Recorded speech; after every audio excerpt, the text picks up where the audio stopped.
All right, guys. So today I want to talk about this post on Reddit that has been going a little bit viral in the CS2 investing scene. I saw somebody posted this in my Discord server and people were kind of talking about it, but I actually got a push notification sent to my phone from Reddit about this as well. Obviously, like I follow the CSGO market forum subreddit and stuff like that. And this post has kind of been blown up, and I think it actually has a lot of interesting insight, a lot of interesting information. Not everything that I necessarily agree with or think is insanely accurate, but it's just overall, I think, a good discussion point. I wanted to give my thoughts and opinions about this, the fracture case investing report, where this guy gives some opinions about whether or not you should be investing in the fracture cases right now. So we're going to be talking about all of that and much more in this video today. Of course, first I just want to mention my cash trading business. If you guys are looking to sell any of your CS2 skins, turn them into cold hard cash, crypto, PayPal, any other payment method, whatever, hit me up over on Twitter. It's going to be the first link in the description below. You can also hit me up on Discord, which is going to be linked in the description below as well. Either one of those is totally fine. I like to buy anything and everything for the right price, but you guys already know we like to prioritize getting the big deals done. So if you have any expensive skins, knives, gloves, bolt cases, maybe you want to sell your entire inventory, whatever, we can help you cash out safely, effectively, and efficiently. And by selling to me, you're helping support me and my channel and my content. With that being said, let's get right into this video today. So the fracture case investing report. And I actually think this is pretty interesting because typically I do not invest in active duty cases. That is one of my rules. Now, I actually do own some active duty cases, but it is not necessarily by my choice. I own active duty cases because people come to me selling cases in bulk. I think I'm honestly one of the kind of best ways to cash out cases in bulk. I know there's a couple other bulk case buyers out there, but now especially after this most recent trade reversal update and all that stuff, I'm one of the people who is still buying cases in bulk, always looking to buy cases in bulk. So when somebody comes to me with a ton of different cases and they're giving me a good price, if some active duty cases happen to be in there, I do buy active duty cases. So with my own personal funds, I've never invested in an active duty case, at least I don't think so, but that doesn't mean I still don't own some. And most of the cases I buy, from my cash trading business, when I buy bulk cases or whatever, I do hang on to. I don't really sell cases. I love hanging on to cases. I sell pretty much everything else, but cases I hold on to. So I own some fracture cases, I own some recoil cases, I even own, some revolutions and dreams and nightmares, whatever. I don't necessarily think they're a great investment. I don't necessarily recommend investing in active duty cases, but I do own some. But I also know that some of you guys own some as well. I see you guys in the comments. I see you guys on Reddit. I see you guys on my Discord, whatever, talking about the fracture case specifically. Over the last couple of years, I know a lot of you guys have been buying fracture cases because you think it will be the next case removed from the active duty drop pool. And I think that's a fine opinion to have. I think up next is either going to be the recoil case or the fracture case removed. Honestly, I wouldn't be shocked if it's either one of those. Obviously, the fracture case has been in the active duty the longest. I think somebody said it might even be the longest active duty case in CS history or something like that. I don't know if that's true, but that would be crazy. Either way, it's been in for a long time. But recoil case has worse unboxing numbers, so it just depends what Valve wants to prioritize. If Valve wants to get rid of the oldest case, if they want to get rid of the case with the least demand, whatever. They can do either one of those. But also the other variable in there is the fact that when is it actually going to happen? When is it going to get removed? I don't know. Obviously, the most two recent cases that we've gotten, Gallery case and the Fever case, have both gone into the armory. So when is Valve finally going to release a new active duty case and, take something out of the active duty? I don't know. We've been waiting a while already, and we might have to wait even longer. But also, on the other side, the success that the Snakebite case has had since it was removed from the active duty, went rare. It's had a price explosion, I think, is also incentivizing people to want to invest in the fracture case even more. And also, case prices are getting more and more expensive. So the fracture case, sitting at like a 50-cent price point right now, looks more and more attractive as more and more cases go to $1, $2, $3, whatever. So I don't know. There's a lot of you guys I know that either want to invest in fracture cases or are currently investing in fracture cases, but this guy made this Reddit thread kind of, trashing on fracture cases and pretty much saying they're, a terrible investment. I think somewhere in here he calls them like the Paris of cases or something like that. So he says, fracture case supply versus unboxing report, TLDR, 556 million of them dropped, and unboxed there have been about 167 million, which means that there are still 390 million fracture cases out there. Now, again, that is just his estimate. There's no way to know for sure. We will never know for sure. His estimate, my estimate, anybody else's estimate, they are all just estimates. These are, people using different equations, different calculations, whatever, coming up for these numbers. They can all be scrutinized. They can all be opinionized. We don't know for sure, but here is his methodology, and here is what he has come up with for why he is saying, the fracture case is just pretty much terrible. Obviously, calling anything the Paris of cases is never it's not a compliment. It's not a thing that has any negative or positive connotation behind it. So he says huge unopened supply will be 400 million plus, even if discontinued in October with the Armory refresh. So again, he's saying even if in October we get some new case and the fracture case goes to the rare drop pool, which I don't know if we will. Again, even if we do get a new case, there's no guarantee fracture gets removed. It could be recoil, it could be fracture, who knows? And there's also, he says, if when he's expecting an Armory refresh in October, well, if we get an Armory refresh in October, why would anything happen to the fracture case? If we get a new case coming to the Armory, that's not going to change the active duty drop pool. So I don't know. We could get a new active case in October and the fracture case get removed. We could get another Armory case in October and maybe the gallery case gets removed. Who knows? Or neither, or none of that happens. Or maybe we get nothing in October. We have no idea. But he's saying even if, best case scenario, we get a new case in October, fracture gets removed from the active duty, there would still be, with his estimates, about 400 million, because his numbers are saying that there's more and more fracture cases every single month.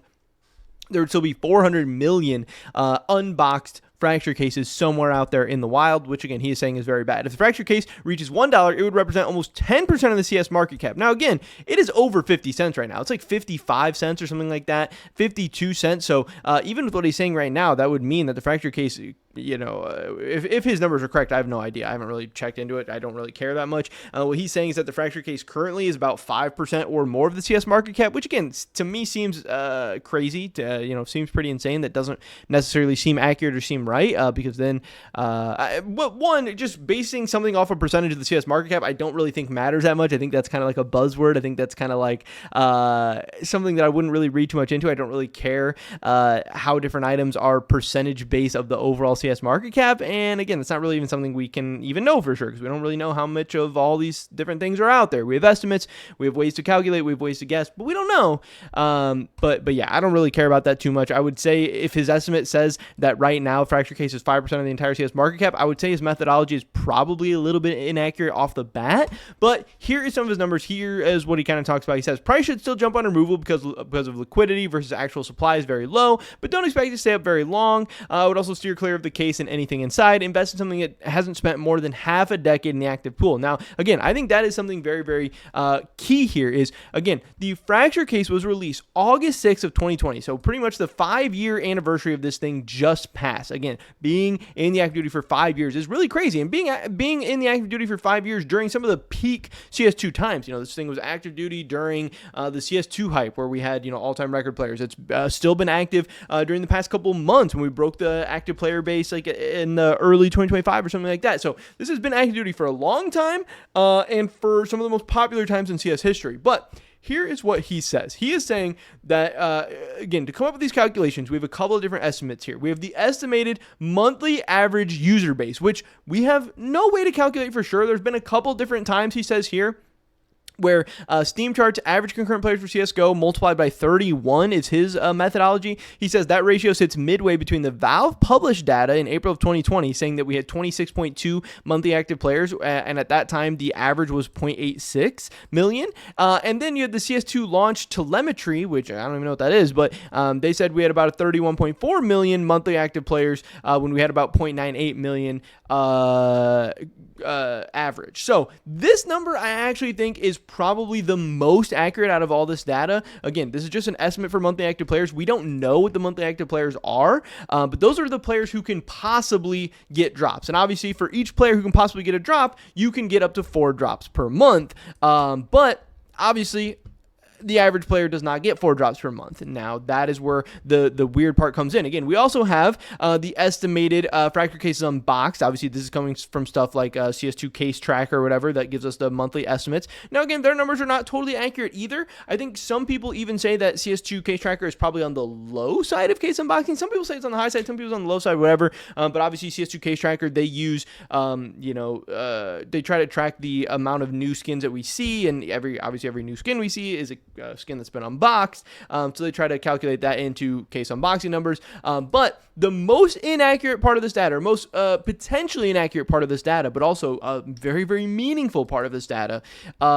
is the estimated fracture drops. Now, again, he says here, he assumes that 50% of monthly active users get no cases, while the other 50% get all 4. Now, again, I don't know why he's using that or anything. He says this is totally conjecture, but the real rate shouldn't be too far off. Comes out to a total of 2x of the monthly average player. So he is saying that on average, he thinks the average monthly player gets 2 drops per month. Again, you can get 1 every single week. So that means on average, the average monthly player is playing enough to get 2 separate drops every single month. Now, to me, that is not accurate. That is not where I would put this. Now, again, I have put the last couple years of my life into CS2 so insanely much. I make, almost daily content. I'm very big in the CS2 investing scene. I have one of the bigger inventories in all of Counter-Strike. Like, I put a lot of time, money, effort, everything into this.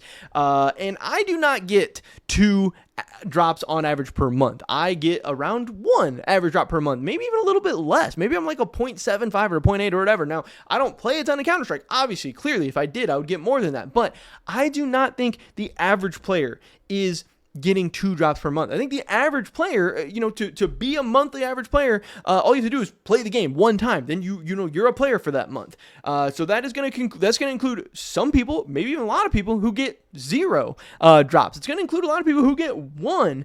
So to me, the average monthly player, getting a drop would be closer to 1 than 2. Now, it might be more than 1. It might be, I would believe, 1.1, 1.2, 1.25, 1.3, even, maybe around 1.5 or something like that. But 2 seems way too high to me. And obviously, again, this thing's been out for 5 years. So if you take the wrong number and the wrong multiplier to every single month for 5 years, you're talking a lot of months and a lot of millions that are off there. So by him using 2, he is coming up with the fact that, we're getting plus 3, 4, 5, 6 million fracture cases out of the supply all the time. And even now, we're getting plus 8 million, plus 9 million, plus 9 million per month. And I think that's very, very interesting. So he's using that average monthly player getting 2 drops to come up with these crazy numbers of the fact that we have so many fracture cases out there, so many more than are being unboxed, and that's how he got this 389 million number. Now, what I thought was interesting was Master Shiny posts a lot of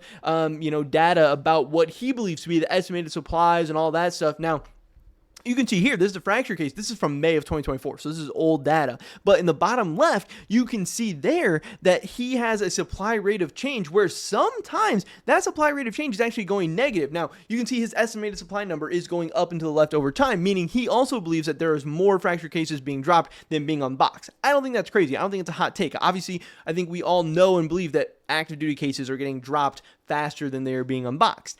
But you can see there, it is dipping up and down and up and down. So he's saying it's close, it's going up over time, but it's not this crazy gap. Now, obviously you can see here from this guy's estimates, the gap is crazy. And also what I thought was interesting is Master Shiny here in his estimated supply, he has like 40 million as the estimated supply. I think that's of like the unboxed estimated supply. And that was in May of 2024 versus this guy having 400 million. And obviously that can be the difference of, getting an extra, double these cases every month. Now, again, what I said is I think my estimate, again, just by thinking, I have no idea, I have nothing to base this off of. My thinking and kind of using my own common sense and logic would be this number would be closer to 1. So you'd be cutting all of these numbers in half every single month. And that this overall number, if we cut the 556 million in half to like 275 million, this number would be close to like 80 or 90 million cases, which would be a little bit more in line with Master Shiny's numbers. Again, if you're going off 40 million in May of 2024, it would be closer in line with Master Shiny's numbers, and closer in line to,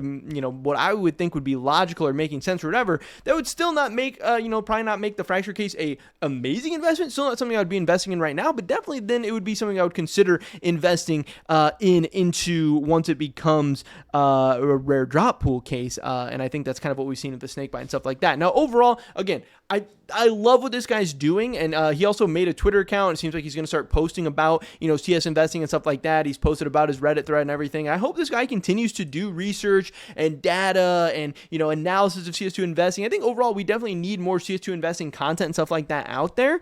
But I think this guy, again, for my money, for my knowledge, for my belief, I think his numbers are a little bit too high. And again, even if your numbers are just a little bit too high, when you start timesing that by 60 months or whatever, the numbers start to get way too high very, very, very fast. So again, I know some other people are like, oh, you should be posting ranges of what's possible because there's no way to come up with accurate numbers for this stuff. Again, we have no idea what the monthly active users are for sure. We have no idea how many drops each person gets on average, unless Valve has ever commented on this or put out numbers or data or anything like that. But to me, do I think the fracture case is an amazing investment right now? No, but I do think it will end up being a good investment in time, as every case in CS2 history has ever been. And since cases, end up being pretty good, I'm sure this one will be as well. Now, again, I do think he makes a great point that you should be careful about fracture. Fracture will have a crazier supply in some of these other cases. It's been out longer. It's been in the active duty for longer. It's getting a ton dropped, but also at the same time, it's still being unboxed in the millions all the time. People are still unboxing these things a ton. And when a case goes rare, especially if it's cheap, people love cheap, rare cases. People open them, the supply starts diminishing, they go up over time. So I wouldn't be too worried. Again, is a fracture case my number one investment or anything like that right now? No, absolutely not. But I think if you do buy this thing and it ends up going rare sometime in the next couple of years, I still think 3, 4, 5 years from now, you're going to make money, you're going to be okay. So I don't know. I thought this was an interesting post. I see a lot of people talking about it. I don't necessarily agree with it. I don't think it's entirely accurate. I think it's close, but it's not quite there. But still, I love people making CS2 investing content, and I'd love to hear your guys' thoughts and opinions about what you would think or expect, or think about the average drops that players are getting and stuff like that, or maybe what you know from your own personal data or experience, or your friends, whatever, from people playing the game. But that is pretty much it for this video today, guys. Hopefully catch you in the next one. Until then, peace.